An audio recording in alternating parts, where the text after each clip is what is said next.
One of the first articles correlating performance and happiness was published in 2003, showing that these two concepts are very closely related. They are part of an effective performance management system, one that connects to a culture that supports positive approaches to influencing also positively people, which also increases overall happiness. Studies show that people who consider themselves happy and are also effective performance share kind of similar characteristics. So we can say that they have a clear direction and find the direction motivating. They focus on what is important. They understand what is this sphere of influence that they have and achieve agreed results. They talk and act in ways that promote performance and happiness for all, both.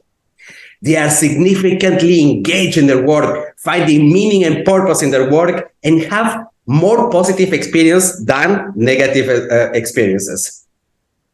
That's where I want to dig and understand ways to boosting performance, personal growth, and happiness at work.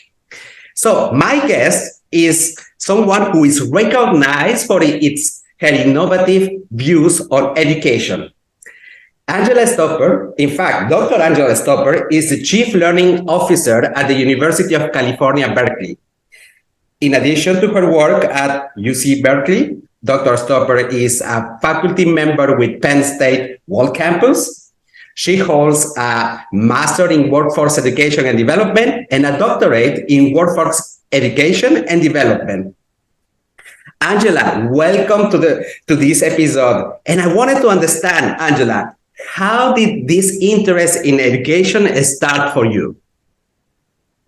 First, thank you, Ivan, so much for having me. It is truly a pleasure to be here with you and your audience today. I'm really, really excited for our conversation. And, you know, it's interesting. My passion for education, I've thought about it a lot. I'm a first-generation college student. I come from a very rural part of Pennsylvania. My dad was a coal miner. My mom worked in a factory. No one in my family really went to college, but very early on, I decided education was the way that it was my future. I jokingly blame Sesame Street and Mr. Rogers' Neighborhood and Reading Rainbow for opening my eyes to this wonderful world outside of rural Pennsylvania. And, you know, I ended up at the Pennsylvania State University, which is a public research land grant institution, which is really in the United States, one of the missions when it was created by Abraham Lincoln was to democratize education. And in that space, I found my people, I found my connections. I just flourished. And as part of my undergraduate program, I had some professors that, you know, really took an interest in me and for whatever reason saw something in me and encouraged me to go work at the business school. And so I worked in executive education as an undergraduate, and it opened my eyes to this amazing industry that I didn't even know existed, this adult education workforce planning industry. And so from then, you know, age 19 as an undergraduate at Penn State, I was awakened to this notion of growth mindset and workforce education and workforce strategy and all these wonderful things that we do within executive education. And over the last, 25 years have just continued to play in that space and try to, make work better for everybody that I can.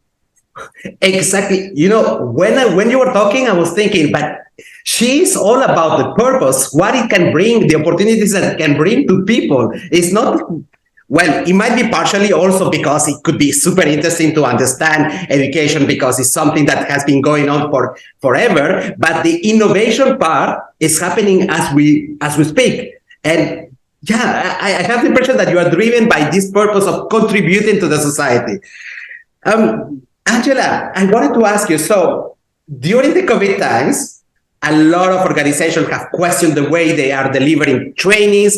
And by the way, I have noticed that the post-COVID companies have started putting back money budgets to invest in people's development. But it's not in the same way that it used to be pre-COVID. The allocation of budgets has been a little bit different. So there was a lot of technical trainings where there was a focus pre-COVID, and now it's a little bit different. So what have you observed in these areas of focus? Where are they allocating that money? Where do they want to see more results on people?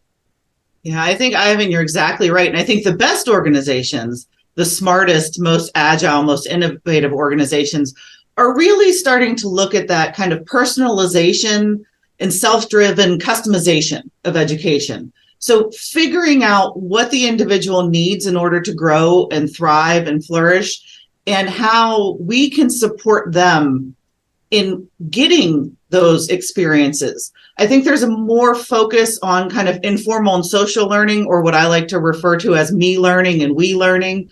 I have a model where I talk about you, me, we learning. And me learning is me grabbing a hold of learning opportunities and being a self-driven adult learner to go out and look for learning opportunities where I can continue to grow. And we learning is that learning where we bring our social network together and learn from each other. And organizations can help impact all of those you, me, we learnings. In the we learning space, they can, focus on community building. They can make opportunities available for individuals to gather and learn from each other. And even in the me learning, where it's that self-actualized learner, an organization can prepare learning paths. They can partner with organizations that create learning. They can have asynchronous learning available. So individuals can really take ownership of their growth and move their careers forward, move themselves forward, be happier, be more engaged.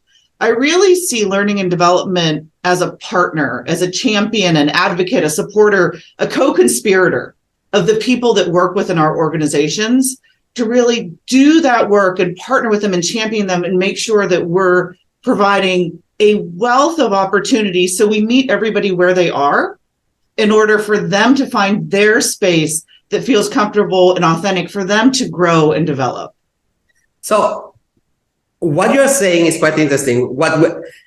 Because I understand it that this massification of training is gone. So it's over. So even the strategy of having like a lot of trainings that last for 2 days, the traditional training format of delivery of a facilitator, they see someone, they deliver for 2 days, they have maybe a satisfaction survey as a proof that it was done and it's okay. That is gone. And even e-learnings alone, it should go. I mean, alone, it doesn't work. So it means that what I understood is that if you don't have the ability to personalize the learning, to have this feedback loop on actions, then you are not doing the right thing. And this is the major change during the post-COVID time. It is that maybe it's less about what topics we teach, but it's more about the way we are delivering, right? I agree, absolutely. I think you can't just have a portfolio of those 2-day in-person classes anymore and call it a workforce learning and development strategy.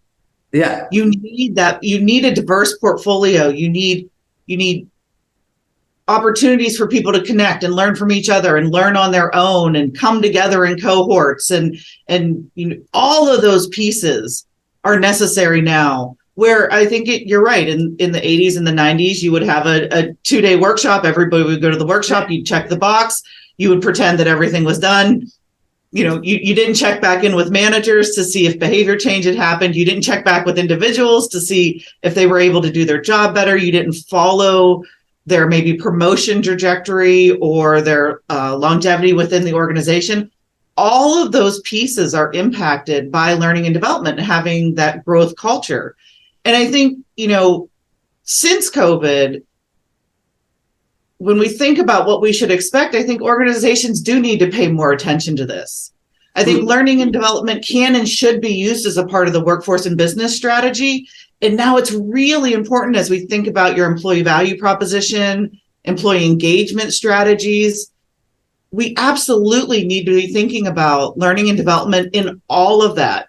And the learning and development, to your point, needs to be nimble. It needs to be agile. It needs to constantly reinvent itself, just so we can make sure we're meeting people where we are and remaining relevant for the world that is constantly changing around us.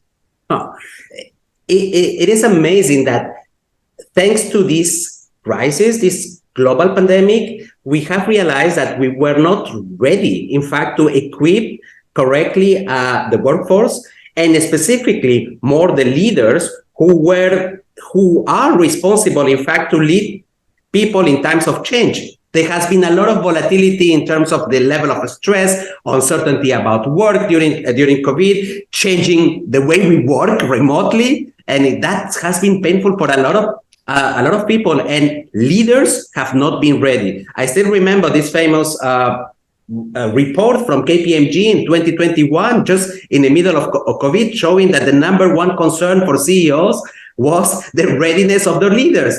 They sucked during COVID time, and that opened the doors to reconsider the way we are training people. So, and that makes it interesting for the learning and development department. So there has been already a change in terms of their role, but Angela, should we expect more changes in the learning and development department in terms of their importance, the tactics, strategies, their vision inside of an organization? Should we expect more changes for L&D? I think we should. I think first off, we should just expect change as a standard. I think there's this notion that change fatigue. That term change. I hate the term change fatigue. We've been changing since we've been born. And thank goodness for that. Thank goodness for growth and change. And I do think that in organizations that are paying attention to what is happening in the world, they're going to start even more involving their learning and development in their people and culture departments or human resources or whatever we call that. They're going to start bringing them to the table more to think about that workforce strategy piece and how we can take the people that we have within our organization and help them to grow into the roles that we need them to be in to be successful in the future. It's not going to be about just rehiring new people every time the world changes. We need to think about how we can make sure we have people in our organizations that have that growth mindset, that are excited about growth and excited about change. And we as learning and development professionals need to be there with our C-suite to help make sure that they're thinking about that future readiness in maybe ways that they hadn't thought about it when the world was moving a little bit more slowly. You have said something that, thank you for mentioning this story about rehiring new people. Because yes, we believe that you don't perform, we can replace you with someone else. The problem is that if organizations do not change the core of their culture, values, and behaviors that needs to be implemented in the workplace, they will not attract anyone, because now the younger generation knows that they have the choice, and they can even decide to work for less money if they get more balance at work, maybe more development opportunities, or more meaningful work. So they have the choice. They will not come and work for that organization who is offering the traditional way of developing people. Absolutely. But L&D hasn't got the best reputation ever. Let me be open. I'm not from that industry, so I see it from the perspective of a business person. I in the corporate world, I wasn't in the L&D. I was caring about the development of people, but I had to deal with L&Ds, HR people. So they didn't have the best reputation. So, and maybe it came from some type of recurrent limiting belief that they had concerning how we develop people. And that's why for 30 plus years, we have got these traditional 2 days, 3 days trainings, and where nobody was checking if there was any results down the line. And by the way, there is even research that shows that we don't remember anything after 2 or 3 months after a training, because nobody was there to reinforce behaviors. My boss didn't ask me about if it was something that I can use at work. It wasn't related to my core weakness. It was one size fits all. And during COVID, there has been this growth of e-learnings. Everybody, hey, go to LinkedIn Learning. You will get everything that you need. But we are humans. I need feedback. I need somebody to tell me to relate to my work. So I talk too much, Angela. So what are the most recurrent limiting beliefs that L&D has concerning people's development? Yeah, it's such a good question. I two things come to my mind when I think about those limiting beliefs. The first one is a saying that we have here in the United States that goes something to the effect of, you can't teach an old dog new tricks. And frankly, that's wrong. So it's based in this very early scientific research that supported something called a fixed mindset. So saying that in specific periods of a person's life is when they can learn certain capabilities. And frankly, that's just bad science. Since the 40s, the late 40s, and probably more popularized in the 60s, we've been starting to make the case for neuroplasticity. So that's the brain's ability to adapt and change as a result of effort and experience. And because our brain is sensitive to experience, when we put in effort, correct practice effort, you can continue to learn if you're willing to try new things, take risks, dive into unfamiliar tasks. So that you can't teach old dogs new tricks. It's just wrong. And if you know it's wrong, and we have this neuroplasticity, we have the ability to change and grow throughout our lives. That, I think, is the first thing that we need to all come to agreement on. The second thing is that L&D and HR are just about the squishy, like, people stuff, the not real business stuff. And I would contend that people are your business. And if a business strategy is not linked to your workforce strategy, you will not continue to be successful. Because to your point, Ivan, as we think about employees' ability to move around, to pick which organizations they want to work for, organizations need to sell themselves to their employees. That employee value proposition that we spoke about briefly earlier, it's so critical. And if you have an organization that's only focused on the what you do, instead of the what and the how, which is where that learning and development and HR kind of focus comes in, it helps organizations think about what we do, but also how we do it, how we show up, how we take care of the people that are making our business happen. And of course, it also teaches new skills and ways to be more collaborative, and it builds trust, and it builds happiness, and it builds engagement. It does all these wonderful things that we know absolutely impacts people's ability to be successful, to be innovative, to execute quickly, to execute efficiently, all of those things that are so important for business strategy. So it's not just the squishy stuff. It's the very important business stuff that actually helps us get work done, that happens in learning and development shops and human resource shops. So two things that I have taken is about the limiting belief that people may not be capable of acquire a new knowledge, to change. The concept of neuroplasticity comes to hand. By the way, maybe it's also the fact that I have noticed that human resources people or L&D are not always well equipped in terms of human psychology to understand this principle. And that's why they haven't heard about neuroplasticity. That could be also one point. You have mentioned also about that money is not enough to attract people. In fact, that it's becoming more difficult to attract talent.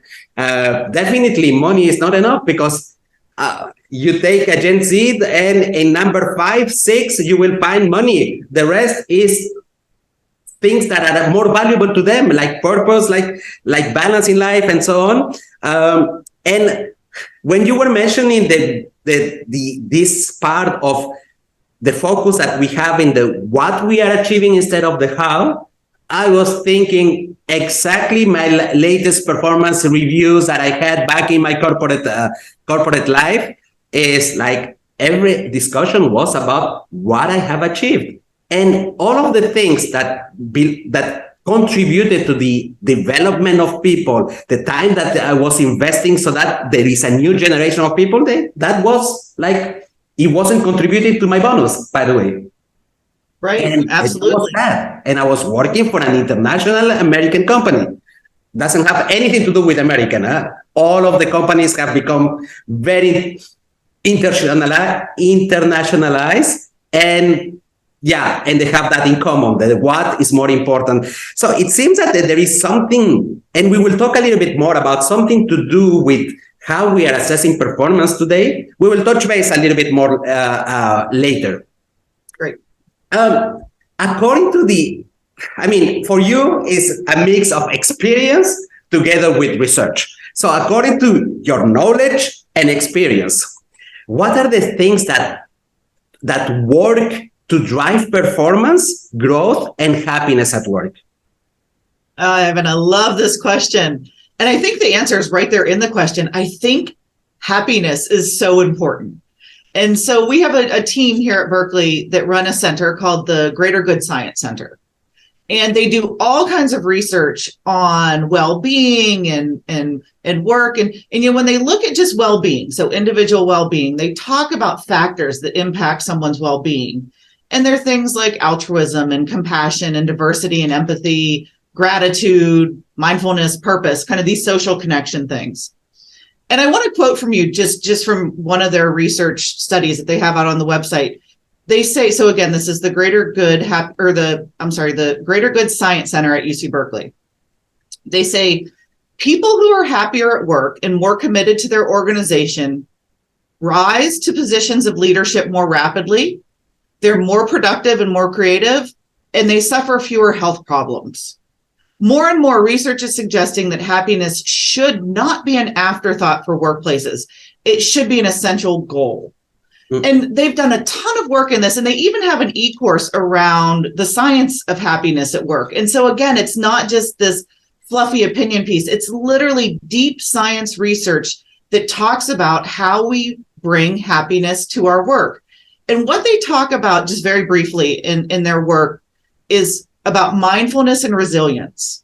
So when you're happy, you can be more mindful and you're more resilient. And that really helps individuals in handling stress and also shielding against burnout. And we talk about burnout so much right now. We talk about burnout as this horrible thing we need to fix. And I will say that burnout is a symptom of people not being happy at work. And if you try to fix just the symptom versus the cause of what's happening, you're not going to get as far. As we know in medical science, if you only go after a symptom, you're going to miss that bigger picture. So as we talk about burnout, if we don't think about happiness as well and how that relates to mindfulness and resilience, I think we're missing something. And they also talk about happiness related to empathy and emotional intelligence. So in that space, they talk about how trust, collaboration, and innovation are so important. And that trust, collaboration, and innovation impacts happiness at work and also improves productivity and satisfaction. So I think if you can think about ways to ensure that your people are happy, all of these other things kind of come along with it. Mindfulness, resilience, handling stress, avoiding burnout, empathy, emotional intelligence, trust, collaboration, innovation, improving productivity, improving satisfaction, improving your business. All of that can really be rooted in making sure that we are taking care of our people and paying attention to what's making them feel fulfilled and happy. I'm someone who is both by this idea. The fact is that many in organizations do not know that there is really research. It's not an opinion. It's not someone who lives in California in a hippie community who thought that this would be nice to have in the world, bring happiness.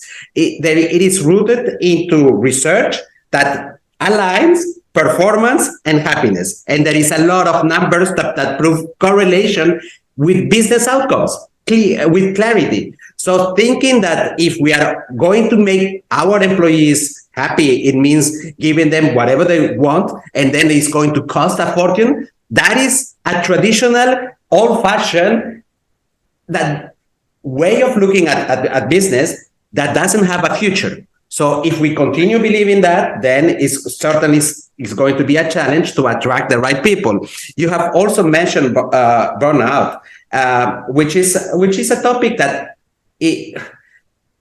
is quite dear to me. And you are right. And many people do not know that burnout doesn't mean I have been overworking like 15 hours per day. It is more, I don't like where I'm going. Is this feeling that I will have like on Sunday evening because Monday morning I have to be in a place that I hate. Right. And that is not just like wishes. It is something that in psychology we call cognitive dissonance, where I don't feel attracted to. It's a place where I feel it in my brain that allows that blocks most of the important signals in order to drive innovation. It will drop down my productivity. The levels of absenteeism, which is like a pre-sign of burnout, increases a lot because of the fact that I don't feel okay in a place. So when there is no balance between what I do believe and I feel like I deserve, and the culture of the company. Oh my God, you touched the topic. So one of the tools that is often used to drive this performance, growth, and happiness is the personalization of the how do I call it, of the training, the personalization of the discussions in order to individualize something that is relatable to people, because we have to go and dig a little bit into the motivation factors, the triggers that affects, in fact, performance on people. And one of the tools is coaching. But there is a big problem with coaching. That in fact many organizations have mentioned to me is not scalable. It's simply not scalable. If I need like a full army of coaches to come to my place, it will cost me a bomb, because sometimes coaches are not cheap, and when they're too cheap, it means that they're maybe not well equipped, well rounded. So it costs a lot, and sometimes it takes time to see results. If we go by a traditional method of coaching, we don't know when to expect change, in fact. So what options do organizations have in order to scale up this bloody coaching? Right. First, I just want to agree with you. Coaching is an important skill for managers to have. It's not the only management style, but it's a good one. And it's one that we need to pay attention to.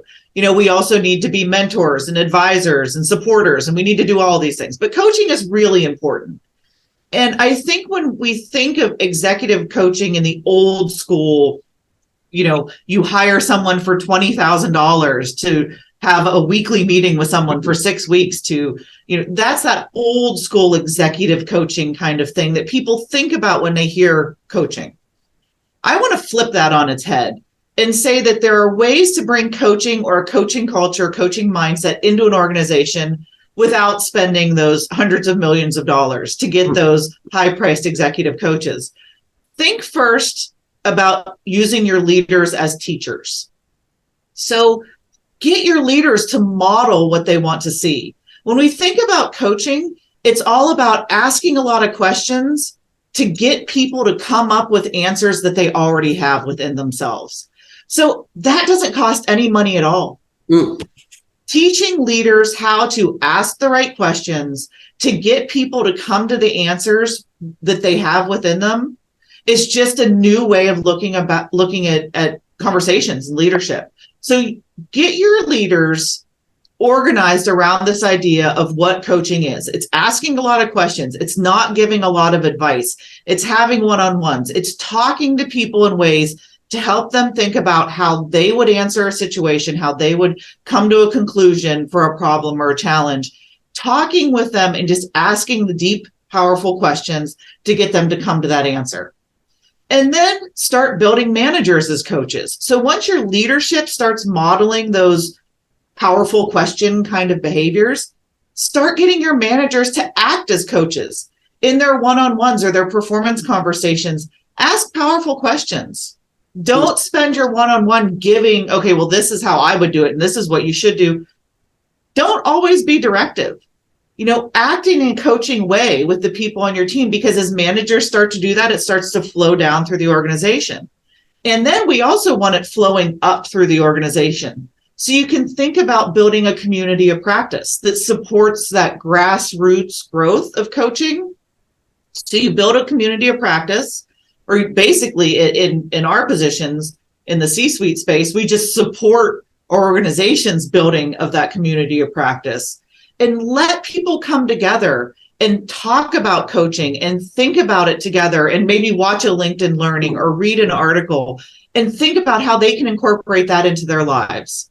And then, build peer coaching into your organization. So have peers at all levels come together and have coaching conversations. Use coaching circles where you can bring a group of people together to ask each other powerful questions to help people come to solutions to their problems. None of this costs very much money, but it's a different way of thinking about your organizational culture and structure that's rooted in that coaching mindset. And I think that's where we get the real bang for our effort. It's not hiring the $1 million coach to come and sit with one person for 1 hour once a week. That isn't scalable. I have 9,000 employees that I take care of here at Berkeley. If I hired each of them an executive coach, oh my goodness, it'd blow my boss would laugh at that budget request. Instead, what we did these other things where we used our leaders as teachers, where we built coaching into our management, where we created a community of practice, where we built in peer coaching and coaching circles and all of these other bits and pieces to support the overall culture of coaching on our campus. So there are two comments that I want to do. So the biggest challenge for scalable coaching has been the way we train them. So in the past, in order to be a manager as a coach, you needed to be trained like 3 to 5 days. I still remember mine. It was 5 days. And it was complicated at the beginning because I'm not a coach. So basically, it was long and tedious to do it. And then to remember, in fact, all of the things that I learned, it was difficult. While what you are suggesting is that stating the core, which it should be part of any good, healthy culture, is about improving your listening skills, bringing perspective to someone, which is basic human being, no? Like when we are interested, when we are discussing with friends, and except that we are not giving our opinion, we are just facilitating this, facilitating answers. So challenge number one for scalability was the way we were training people, the future coaches.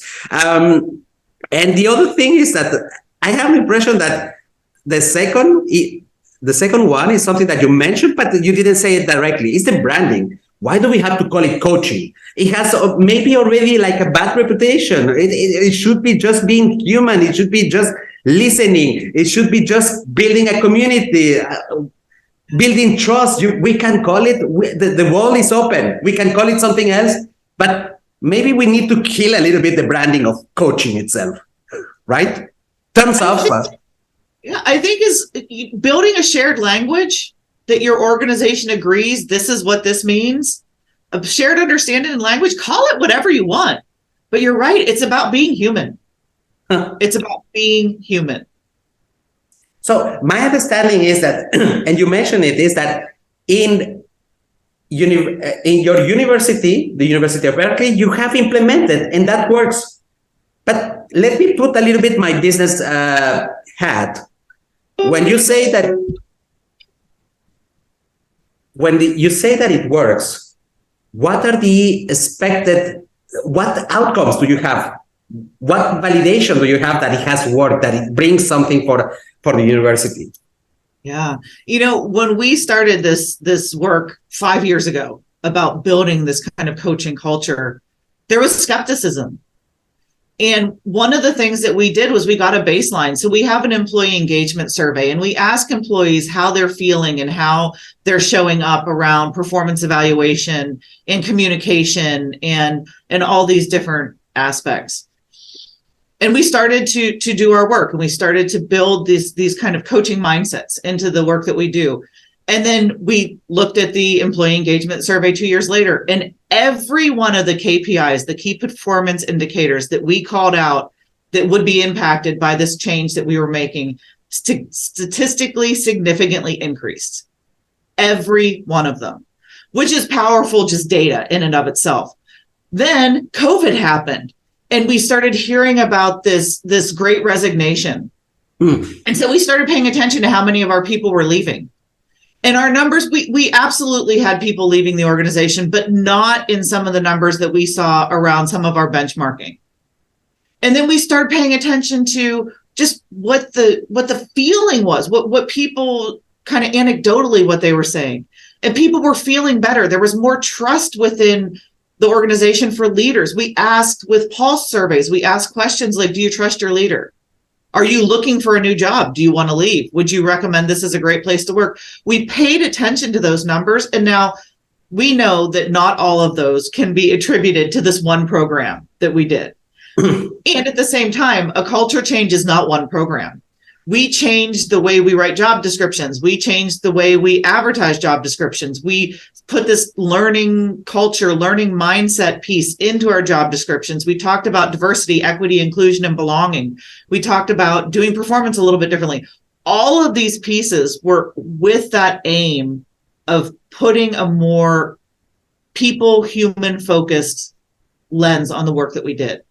And we absolutely saw statistically significant increases in different metrics that we were measuring, and it just feels better. It just feels better. It's one of those things that sometimes people say, I don't know what it is, but when I see it, I'll know. I don't know what will be wrong, but when I feel the wrong, I'll know what's wrong. You can do that in the other way too. It can just feel better. It can feel better. Angela, something that is very often forgotten when you are implementing a coaching in the organization is that exact thing that you mentioned. It is about measuring. What are you going to measure? If you don't measure, you don't know if it has an impact or not, if you should scale it up or you should bring more resources. So there needs to be numbers, and pulse surveys are a good start, something that everybody understands as a simple pulse survey. So that makes sense. You also mentioned that there was, in parallel, you were changing the way performance was measured. And it might be that the way the traditional model of assessing performance, this, especially what we mentioned earlier on about the what instead of the how, might be the bottleneck to create like intrinsic motivation, people wanting to work for you, and it comes from your heart. And it might be also limiting to create engaged workplaces. So what alternatives do we have to consider in order to measure performance? Such an important question. We talked about when you're building this human focus or coaching focus or whatever you want to call it, there's many pillars in that strategy. And there's an old saying in business that goes something to the effect of what gets measured is what gets done, and what gets rewarded is what gets repeated. So if you just say, oh, we're human focused and we're coaching focused, but you continue to do business the exact same way you always have, focusing only on the what, people are going to pretty quickly figure out that it's just lip service. So as you're thinking about this and you're thinking about assessing performance, I think that is a critical part that you need to pay attention to. You need to pay attention to how you're assessing, how people are performing, how they're showing up in order to truly change the way that you're being more human focused or more coaching focused. And the first point I would say is get rid of those systems where we write that yearly novel to justify our jobs. We all know these. You sit down and it takes you how much time? And you write a justification of why you should continue to be employed. And then you give it to your manager and they write a novel and then they send it up the chain and that person reads it or something and clicks a button and says, yes, I've read it. And then it sits on a shelf for a year and no one looks at it again. Like that way of doing performance evaluation It's the way we used to do it, and it's so broken. And so I would contend that we need to build systems where managers and employees talk about the organization goals and their part in it, in those achieving those goals regularly. So move away from that performance evaluation to a program that's based in performance development with the right amount of evaluation in it. Include collaborative goal setting into the discussions. Nice. Touch base specifically about performance and what's needed in the areas to support more than once a year, maybe 3 times a year. Have a half an hour or 45-minute conversation about what you're up to, how that's impacting the organization, what you need to do to keep moving forward. And I think the most important thing that I think really impacts that change in performance, moving from a system that just measures what we do, but also, measures the what we do and the how we do it, is for managers to ask the question, what can I do as your supervisor to better support your success? Or what tools, resources, educations do you need in order to support and advance your success? If you add questions like that into your performance evaluation conversations, you will absolutely see beneficial results. And it seems a little weird. If I, Angela, am evaluating you, Ivan, in your performance, why would I possibly say, what can I do to support you better? But if you're looking at it as this collaborative performance development conversation with the right amount of evaluation in it, of course I would ask you that, because as your manager, I want to support you to be successful. And if you tell me, you know what, Angela, I need our one-on-ones to be an hour long instead of 45 minutes long, and I want to meet once a month instead of every 2 months, having that conversation allows managers to really start to know their employees, to know what motivates them, what makes them happy, all those pieces we talked about. It humanizes each other and allows us as managers to meet our employees where they are without having to guess or assume. And that in and of itself, I think, makes a huge difference. So moving away from that novel that we write that sits on the shelf to a more collaborative, conversational kind of space, making sure we're measuring performance on criteria that aren't just about goals, the what we do, but maybe we want to think about how we innovate, how we continually change, how we collaborate. Maybe we ask questions to employees, say, what did you accomplish this period? And who did you work with?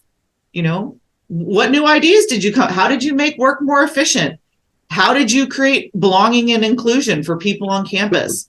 How are you getting that work done? Because if you're achieving your goals and leaving like a wake of dead bodies in your path because you achieved your goals in such a way that you're really harming those around you, that's not the behaviors we want to see in a human focused or a happiness focused or a coaching focused culture.